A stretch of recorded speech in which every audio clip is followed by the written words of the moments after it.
Man, I don't know. I just experience it differently, and I suspect that's what it is. Like, as things change, your outlook changes, your vision changes, your perspective on everything changes, your value proposition begins to morph. Man, you see those moments differently. I'm sure there's definite truths in both sides of that, man. It's cool to see myself evolve. It's cool to see our family get better because I'm evolving. Every single individual has a story to tell, and they're great stories that need to be heard. I want every listener to know they have the ability to change the world.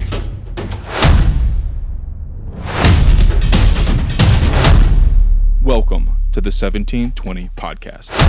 What's up, mountain movers? Welcome back to the 1720 podcast. Stewart, I feel like I was shot out of a freaking cannon because I've been out of pocket the past week and a half, and this is really my first full day back, and it's December. It's the end of the year. You're shot out of the all pent up, like, time off, basically, and then boom, December, let's go, right? Totally, man. It's kind of, I know it's cool. It's the holiday season. We just got out of Thanksgiving. Christmas is coming up. The lights are up. Everybody's getting festive. Church is talking about the birth of Jesus, all that sort of stuff. But it's still 1/12 of the year, man. Like, December is a month that counts, and it counts for a lot of reasons.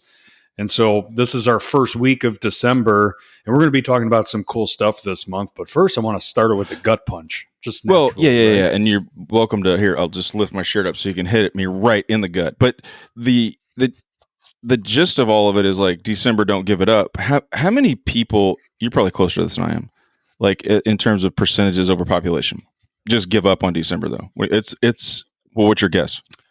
Man, I've been using this 99%, 1% reference for a lot of things lately, and goals most importantly. I feel like 99% of people set goals. They're well-intended, right? And or 100% people set the goals, but then 99% of them, they abandon them. It's that 1% that keep driving, that don't care about feelings or when they don't feel like it, or if the excuse train that comes every day at your station, and do you get on that train or not? The same thing applies for December. If you did not achieve your goals, December isn't a month to take off. It's a month to reset and recalibrate and get ready for your 2023 goals. Don't, like, plump up another 10 pounds if your goal was to do some weight loss in the following year. Like, get a head start. Start building some healthy habits right now, today. Start doing it now. What is it that you think keeps us from, like, getting started right now? Like, is it just the idea that people want a clean start? Like, let's just wait till 23. Like, it'll be easier then, or something like that. There's deep roots, but, like, to try and simplify everything, it's mindset and will. Like, if your mindset is fixated on, we can wait, then you're going to wait. You've already dismissed it. If your mindset says, does not matter, I am starting today, I don't care how I feel, then you're going to start. And that's my goal, man. Like, it's really tied to my purpose. I want to unlock more 1%ers because we're all capable of it. I'm not special. You're not special. There's just a willingness to do what most won't in those moments.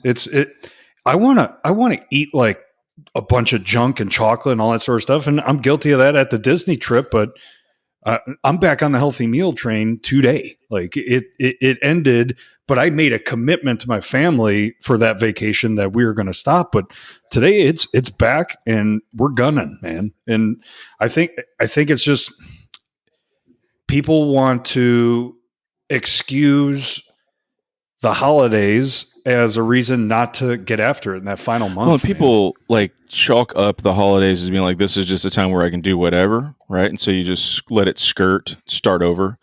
But one of the things, and this shout out to Jake, and I'll hit maybe, I don't know if we talk TCU football later or not, but one of the, there's a text going back and forth right now about that, which reminds me of Jake, which reminds me of stuff I've seen from him posting lately, is like, don't let, like, today's loss start the train, right? Or start like, just because you fell off of it today, or just because you fell off of it for the last week or month, or thinking about through things or whatever, like, end it. Like, end the L's today, right? You can start calculating and stacking W's tomorrow. There's no reason to wait, right? Right. usually encouraged by that, just because I think that when we draw lines in the sand and wait till deadlines, oh, when I turn 40, I'll do X, or when it's January, I'll start Y. Like that's just an excuse. And you can very easily just say, no, I'm just going to start now. There's no reason it's not start now. That is, it's the difference maker, period. It's December 5th today. Christmas is 20 days away. And then another week after that is the new year. So in 20 days, you can actually build up a bad habit, to roll into the new year. So not only are you trying to improve yourself, now you're carrying the baggage of what you just built in December into January. That's brutal. You're making your quote unquote New Year's resolutions, which I hate that expression. You're going to make it that much more difficult to stick to make improvements on, to see progress, and to sustain over time. Start it now. And you don't have to, I'm not saying go on some sort of crash diet and don't eat good food with your family, but throw in some exercises. If you're going to quit smoking or quit dipping, start reducing it, start cutting it down. Don't throttle down and buy cartons and logs, as they say in dips. Start cutting it back. When you have a craving, see how long you can go before you have your next one. Just start testing yourself. It's like the trials before the Olympics, Well, there you go. If you needed a don't waste December gut punch, there's one. I always wrestle with the, I can today, I'll do it tomorrow. But I'm catching them for a variety of reasons from a lot of different angles right now. So it's a good reminder for me too, man. You've been out for 2 weeks. Is it 2 weeks? You've been away from this microphone? Yes, 2 weeks away from the microphone, out of town a week and a half. And the original plan last year was, okay, Quinn's going to be 5. We're going to go to Disney World in 2022.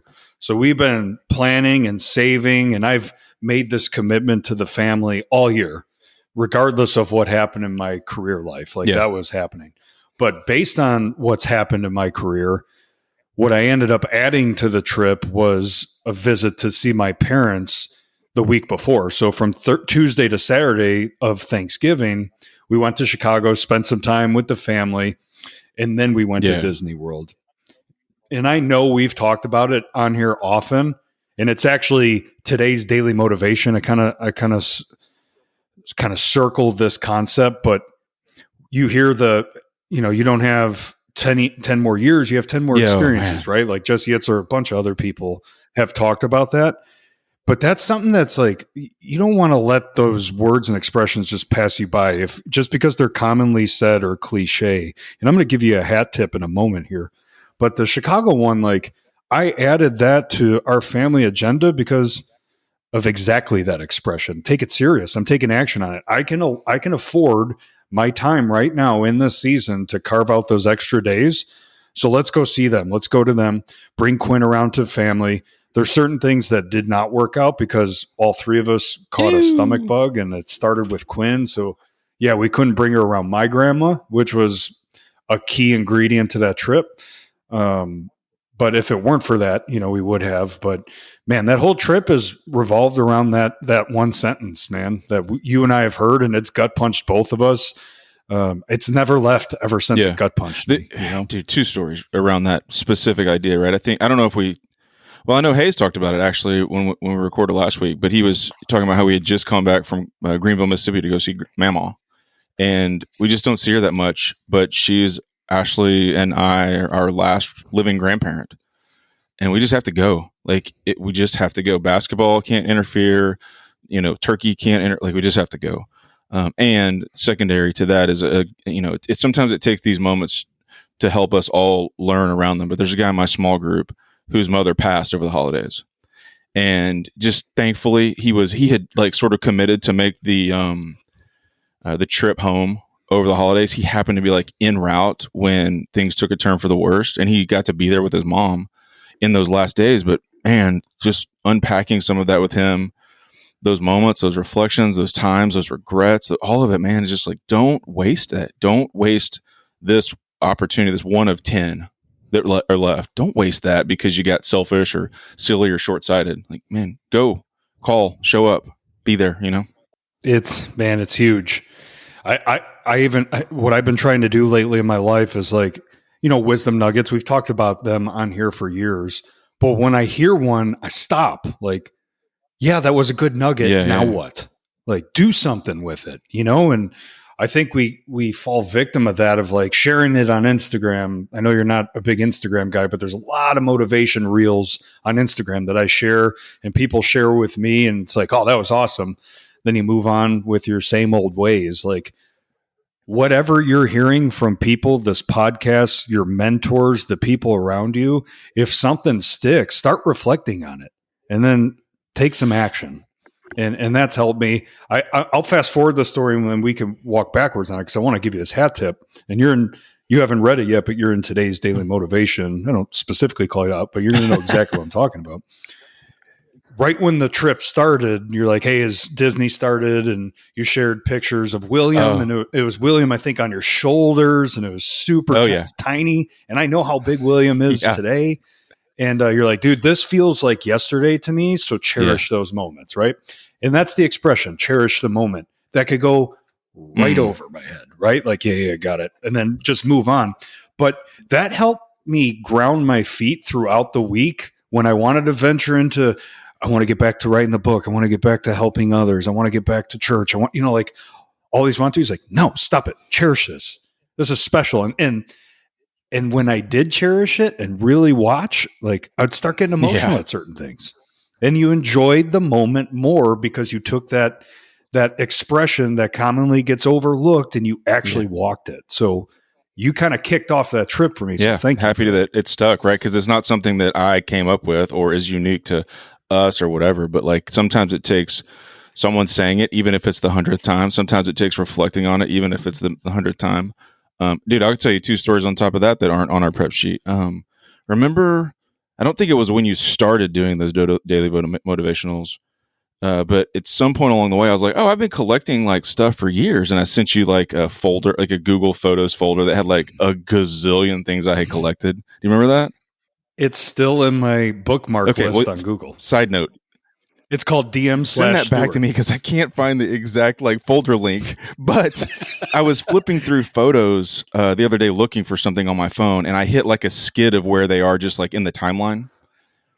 And I had that thought that you just said, which was like, these are things I've been chewing on for a decade, right? Like, and I can't even remember specifically what they were. And if I could, I wouldn't like take up time with it, but just like, I've let them pass. I've let those like wisdom nuggets fly over my head for decades. And then today it like hits me different.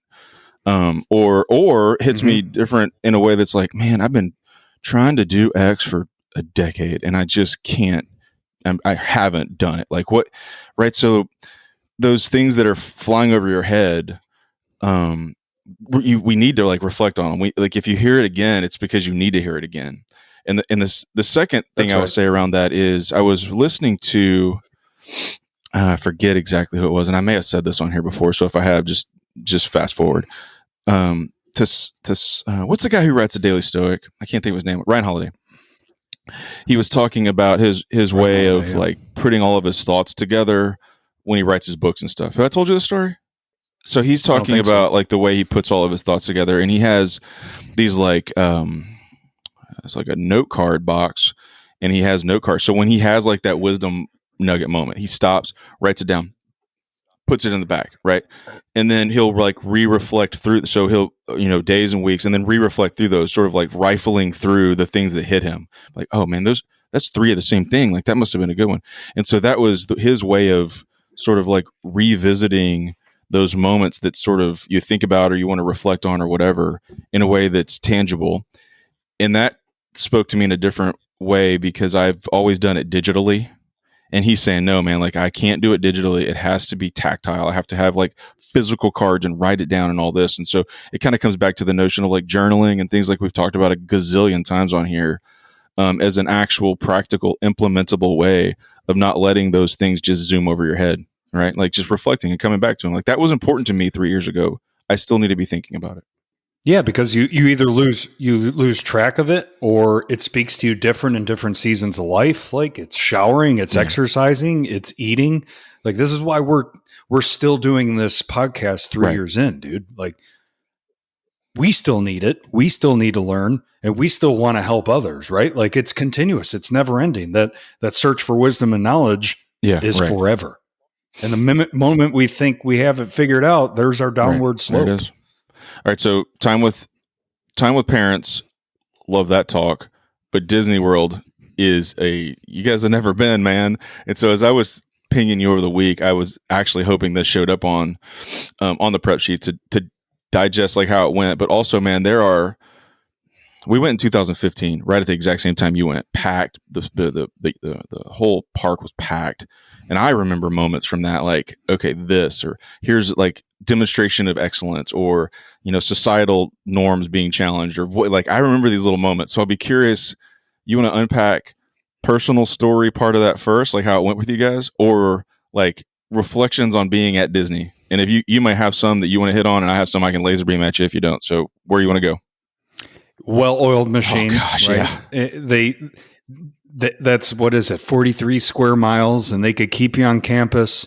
The technology is unbelievable. Their app is unbelievable. They have, I don't know if they had it in 2015, but there's a Magic Band. It's a watch. You pay for everything on that watch, which can be dangerous.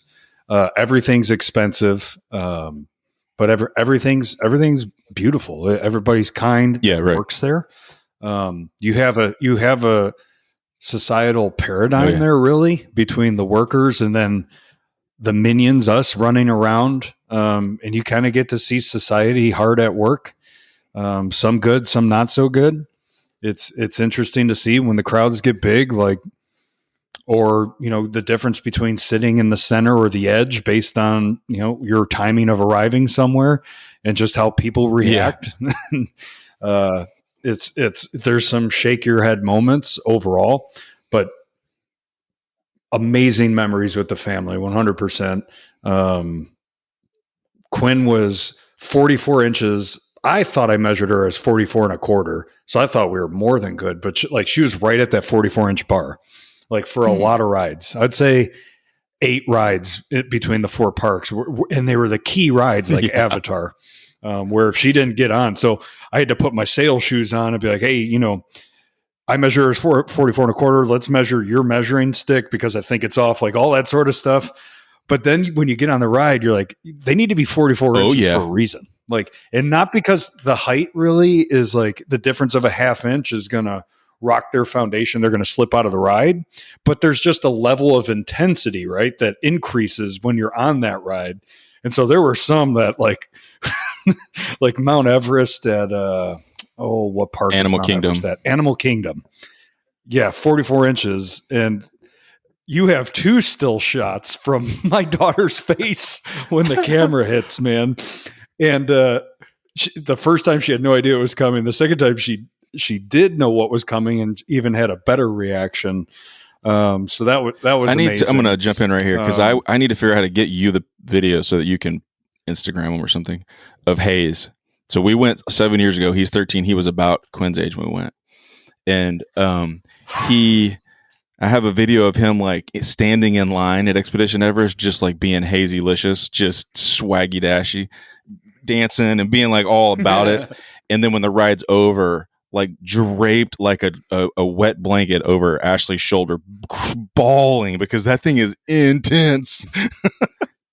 Anywho. It must be, you could also tell the progression of the parks. Like, like Peter Pan or It's a Small World. And like, it's cool for little kids, right? Those are cool experiences.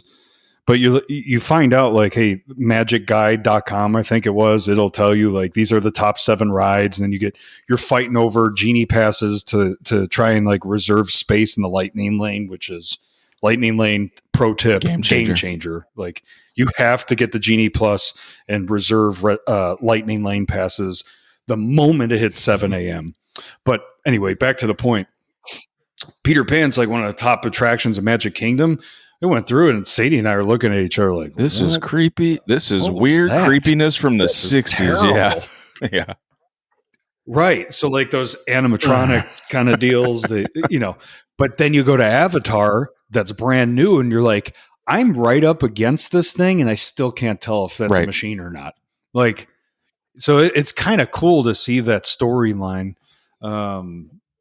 knowing what's new, what's old, what's in between, and everything works for the park really, except the stuff they're taking down. Yeah, that's a whole side piece on that, like whole chatter around the things that are coming down and revisions. I actually saw on the news the day after you sent me like the Splash Mountain photos, and the next night on the news they were talking about how they're shutting Splash Mountain down end of year to do like the retool of it, and it's going to get like I forget the other Disney princess that's going to get retooled for, but they're like, hey, this probably socially doesn't have appropriate norms any longer. We should retool this. I'm like, yeah, we probably should have about 20 years ago. Yep. But anyway, like, it's definitely an experience, man. Like being there is awesome.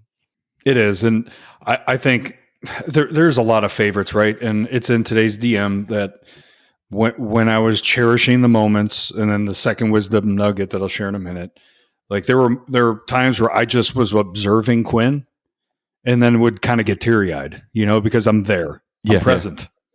I'm present, and it really takes you in your head a little bit. Like, have I not experienced that in my life before because I'm never present? Like, so like it's not that I was hard or tough or Chicago or anything like that. It's just I wasn't present. I was moving forward. Maybe I haven't been taking the time to cherish the moment and let those feelings soak in because I'm always moving.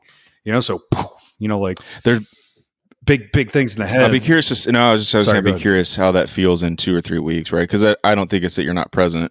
Sometimes we struggle to turn it off, right? And it's easier when you're, I think it's easier when you're there to kind of turn it off because you feel like you're in a distant land. But it's also stages and phases of life. At least that's my experience. It being approximately 1 and 1/4 ahead of you, with William being almost 15 now. Man, tomorrow, 2 days is his birthday. He'll be 15. Man, I don't know. I just experience it differently, and I suspect that's what it is. Like, as things change, your outlook changes, your vision changes, your perspective on everything changes, your value proposition begins to morph. Man, you see those moments differently. Anyway, that's my initial thought on it. We can talk about it more in a couple of weeks, but that's where I think it is. No, you're I'm sure there's definite truths in both sides of that, man. It's cool to see myself evolve. It's cool to see our family get better because I'm evolving, but then just watching Quinn with those characters, like the different princesses, the princess meals, the hugs, because she didn't do well with characters before this year. Like she was terrified of those, real life characters. And this was the first year that she really came around. Like there's some great pictures of her like giving this like cry hug to Minnie Mouse in our first night. And it was just, dude, that's awesome. The second nugget. So you helped me at the beginning, and then Taylor helped me on the back end. Because I was telling him, I was like, man, I'm getting antsy. It was 2 days before we were leaving. So that would still be, 2 full park days. So Animal Kingdom, Magic Kingdom for the second time. Those were our last 2 days. And he said what we've heard and said ourselves. Yeah. Where your feet are. That was all, that was all he said. I was like, man, don't be antsy. If I'm antsy to get back to these podcasts and the daily motivations in my career, I'm going to miss these last 2 days. So like it tied in really well with your beginning, cherish the moment. Like I needed that in that moment to be where my feet were. And it really helped close that trip strong. And every time I wanted to kind of veer off, I came right back. Yeah, this kind of goes back to this idea of you need those people in your life, right? Like you need somebody like Taylor who will be like, hey man, I know you want to come back. I know you want to be where your feet are. Like you need people in your life who can say that, because when he said it, you didn't get mad about it.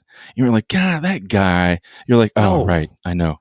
Right. He cares about me. He's speaking truth. Like he's right. Get better about it. So you need those people, man. You need those people. That's right. Here, I'll give you 2 like zinger thoughts from our time at Disney. This is almost 7 years ago. There's a ton of value in doing things excellent, right? Like that place is not cheap, but everything there is well done, and you pay for it. And so there's a ton of value in doing things excellent. And I try to like take that and transmute it to different places, because you didn't go to Disney because it was a bargain. You went to Disney because it was the best. Right? Where does that apply in your life? Like, where does that apply in your business? And I know lots of our listeners are in the construction space, and lots of times you don't buy on price, you buy on experience, you buy on trustworthiness, you buy on the fact that if you ordered a hot dog without mayonnaise or without ketchup on it, and it came with ketchup on it, you're going to fix it. Well, that's why you paid 10% more for that hot dog, right? Because you knew if those are problems, get fixed. And so there's great value there. So that dude is that has like never left me, right? About going to Disney. The other thing is like people there are just, and maybe it's contrived. Maybe it's maybe when you go into like the bowels of Disney, it's like a horror show. But on the outside, those people are kind. Like they're happy to see you. Oh yeah. They're thankful that you're there. They love it. At least on the outside, it appears as though they love their jobs, and that creates like a happiness for you to work with them and deal with them and be there, as opposed to thinking like, and you've all been to Six Flags or whatever, right? Where you're just like, man, that guy couldn't care less if I ordered a Coke or a Pepsi. He does not care. And you're just like, well, but I paid, you know what I mean? There's just like, there becomes this like second guessing frustration around the experience when the people you're interfacing with on a daily basis don't love being there.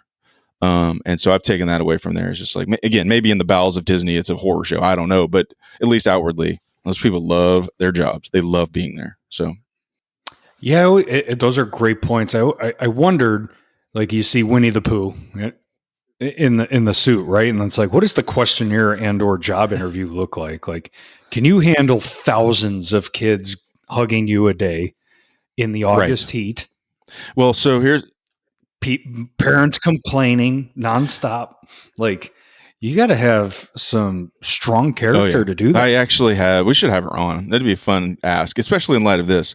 I have a cousin named Hillary who lives in Orlando and doesn't presently, but worked for Disney for a long time in the park. She knows exactly what those questions are. She knows exactly what it's like to be.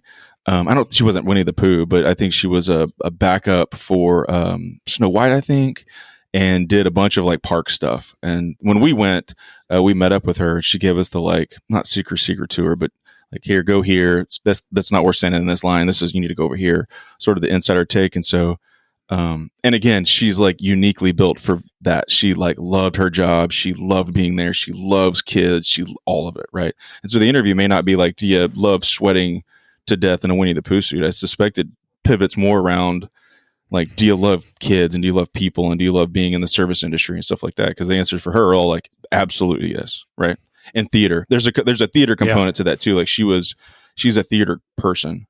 And so she loves like putting that on, whatever that is, and being someone else in some other place, like loves it. So did you try to get a character to break? No, I didn't. No, I didn't, because then it would be about me. The lines were so long for all that sort of stuff, like just those experiences. But another thing that I saw from it is, dude, if you're there for a half a week, a full week, whatever, and you're experiencing 3-4 parks, you just have to know going in, you're going to win some and lose some. You're going to get in a line that says 30 minutes and it's an hour and a half. There's one that's going to say an hour and it was 20 minutes. You're going to be walking across, going to a restroom, and then Snow White pops up. You're like first in line. And you're going to see another one where it's way too late. Like, it's just the give and take of the week for sure. All right. So little Disney talk. We can unpack some of that some other time too. I need to send you some pictures because I bet you have some that look just like mine. You'd be like, oh my gosh. But anyway, go. I have. Well, we should post it as this week's, like a side by side of you with William and mine in front of Magic Kingdom, and we'll make that the photo. That's a good idea. Go ahead. Yeah. One more thing. We won't spend too much time on it. But what I did not know or got overwhelmed by was the number of hover rounds there. Holy hover round. Oh, like the Rascal, I can't walk, but I need to move quickly devices. Oh yeah. Yeah, yes. They're like Vespas in Italy. Just so many. We could linger there if you want to, but so I don't many. know that we want to. But yes. No, we probably don't. Probably don't, because what percentage actually needs the hover round? And that's just an opinion. There's no fact there. Yes. So, there's a fun like theme park game. I think I may have alluded to you that it existed while you were there, but I couldn't remember all the details. But a couple of the like ways that you win points is identifying the largest group traveling on a hover round. So you probably saw 2, maybe max 3 people kind of going together. at once. The rest of them are ambulatory around them. But if you could identify a group of 4 or more, like you're in rare air, and so that's like a theme park game that I play when we go to theme parks. The other one is like ink. Like you will see, and you have ink, right? But and I've no Mickey Mouse ink. Well, I just mean like ink generally. I feel like you see a lot of it at theme parks, but not all of it's good. And so we would play this like identify kind of the worst ink game. You're like that. Okay, that guy. That is a really bad calf tattoo. So there's 2 little ways you can win points. There's a lot of others. There's like 5 categories. We'll share it some other time. But oh, dude, you should have sent that to me. I couldn't remember all of them. There was one moment we were waiting for a show to start at Lion King, and it's kind of like almost like a dirt pit and a bunch of stands, dude. And you say 4 or more hover rounds. There were 50 in there. And it looked like there was about to be a hover round demolition derby. Like they were all circled around the ground floor, obviously, and nothing was happening. I'm like looking at Sadie, like, are they about to all charge forward at each other? Like it's a gang, like West Side Story is about to break out and they're all trying to fight each other. Yeah, it's a demolition derby. Here it comes. Yeah, you should have videoed that because that might have been the best thing you ever did. And the worst simultaneously. Okay, you want to talk about seasonal generosity? That's on our list for this week. Yeah. I mean, kind of to tie the bow around the beginning of this with December and the holiday season. Like, I don't know where you stand as a listener. Is this a joyous season or a grieving season? I think there's a little bit of both for most people. But the fact remains the same. There is a lot of people in deep need. The need is everywhere. You don't have to go far. You can go far, right? Like I know I'm in Tree of Life and you're doing stuff in Africa as well. And man, it's here in Fort Worth. It's here in Dallas. It's here in your subdivision. It's here in the grocery stores that you're shopping in. It's everywhere. Just have a spirit of generosity this month. And generosity doesn't necessarily need to be your money. The Bible says time, talents, treasures, right? Like it could be all 3 of those things, and it doesn't have to be grand. I mean, grand is awesome, right? If you have the opportunity to be grand with your generosity and your gestures, awesome. But it could just be listening. It could be sending your good friend a quick message to cherish the memory. Like it could be just listening to a conversation. It could be reaching out to family, a grandparent, an aunt, somebody you've had a squabble with lately. Like the list goes on and on and on. If you want to say 'tis the season's for generosity, man. Like step up and do something in this season to help somebody else out. We are so blessed, like abundantly blessed with where we're going and opportunities that we have. It's unbelievable. So whatever I can do to sprinkle that on to others, that's my mission. And I want the same for y'all. And because I know what generosity brings selfishly, right? Like I know how it impacts my life. I know how it impacts my spirit. I know how it impacts my family when we give. And I want that for as many people as possible. I got 3 points. Actually, for Matt Fisher, I'll say 4 and then only give you 3. But man, the holidays are tough, right? Like there's no doubt about that. And so I will give Watermark a pitch here as they do like a series this season on like living through the holidays, basically. So if that is where it is, like grieving through the holidays or wrestling through it or trying to figure it out, like reach out to us, right? But there are places that you can go to not have that holiday season, or at least begin to turn the corner. So like the answer to that, man, I hate this season, or I don't want to do that, or this still hurts, or whatever. Like the answer to that is you have to raise your hand first, right? Like, but there are places to help, right? The other thing is, man, Ashley's going to go, like, she's going to squeal off the road right now because I'm going to talk about the grocery store, and because I don't go that much. But go to Target or go to the grocery store. There's a Walmart close to my house right here that we'll swing in and grab stuff. And I never really feel how blessed my family is, more so than when I'm standing in line at the grocery store, because I don't, and this is not like a brag, this is just like, this is where I live. I don't usually like think about how much stuff costs. I just put it in the basket. Like I have some general understanding of like, oh, okay, the peanut butter costs X or the what butter costs Y. But man, you'll see people in the grocery store like really checking.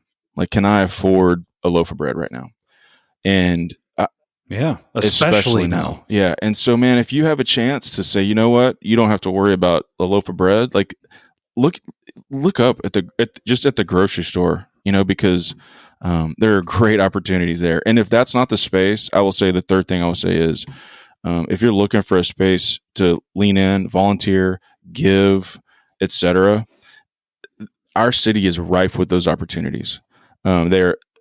You can find them plugged in through your local church. You can find them plugged in, honestly, just by like watching on the news right now in this season. They're talking about Angel Tree and all these things. But man, if you need a place to plug in, you need a place to serve, you need a place to give, like reach out to us, because I can think of 3 places off the top of my head that could use your time, talents, and treasures in this season. Always, but in this season. So if you need a place, or you're thinking about a place, or you need to reach out, because I would love to make that connection. And I guess maybe the fourth, for Fisher's purposes, is, shout out to Preston. They're trying to do something big. Go ahead and hit that. I'll let you talk about that. But Preston's doing something big this season. Yeah, I when he sent me it, I almost brushed it off and didn't send it or open it, because I'm not a drinker. I didn't really want to buy raffle tickets for bourbon, right?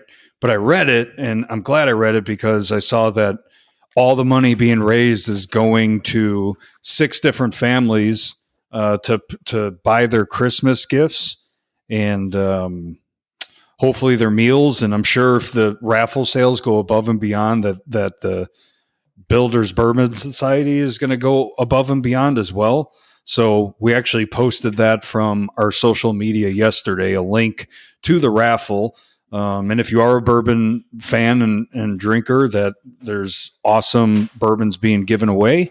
But there's 6 different packages being given away. And man, I just love seeing a fellow mountain mover like Preston stepping up, helping the community. That took some intentionality. You had to go find a way to find these 6 families and make it about something bigger than the society, like the Builders Bourbon Society. Right. Make it about something that really matters. And so super proud of him. Immediately went and bought some raffle tickets. If I win, you could guarantee that we'll give them away to the 1720 crew. That is one of so many. And I like that the most, because I struggle, just me personally, with like those really big organizations, because I don't feel like what I'm giving makes an impact. But if I'm given to something like that, where one of these 6 families now have Christmas presents or meals that really need it, man, that feels personal to me. We already posted at the social media. I was just going to double down on that. Is like those opportunities exist here because Preston's doing it. But if that's your bent, is like, man, I'm worried that my dollar doesn't go to the right spot. I can tell you, like, there are 3 or 4 places I can connect you with right now where you can physically and tangibly return those gifts or provide those gifts. Like if you're worried, like, man, I don't know, does my $1 actually buy a meal for? Okay, here are 5 kids who live in your neighborhood who are not going to have Christmas, and this is what's on their wish list. Let's deliver that to them, right? Like those really personal opportunities exist, just like what Preston's created. Yeah, deliver it to the parents too, like so they could say it's from them. Absolutely. I know you want people want that backpat and stuff, but just think of what you're doing for a parent when they could provide presents for their kids. Like how much more that means than them knowing it came from you. Absolutely. It's special. That's a great. I think that'll be something we're harping on. Yeah, I was just saying that's a great space to land on our first episode in December. Here is landing and leaving on generosity. So hope that resonates with folks a little bit as we enter into this season. All right, well, we want to pivot over to what's coming up next, or you want to just peace out here? Because I know we have some big ones coming up. Yeah, next week we have Lauren Ladowski with Arco Murray coming on. We have an awesome small world story there that includes some of one of my hometown friends. So we'll kind of tee that up next week, and we're trying to line up some other big stuff. It's just going to be pretty tough with logistics. So well, you don't know this because I didn't bug you with it while you were out, but sometime in the next 2 weeks, I got to get your calendar. Ian is committed to coming on with us. We've been chasing him for a minute, and he's committed to coming on. So we just got to line calendars up, but that'll happen I guess probably the next week or so. Coming soon. Yeah, Awesome, man. he's a Good great dude. dude. He has a really cool story and has some interesting wisdom from a slightly different perspective, sort of vis-a-vis age brackets, right? Like I'm the old guy, you're the intermediate guy, but Ian is like the super young guy. So he has some interesting stories and ideas from that side of the table as to what it's felt like over the last few years, where he's going, what he's up to, things that motivate, all that stuff. So it's gonna be really cool. Yep, I cool. love it. All right, so that does it for this week. Until we catch y'all next week, y'all stay out there and keep moving mountains.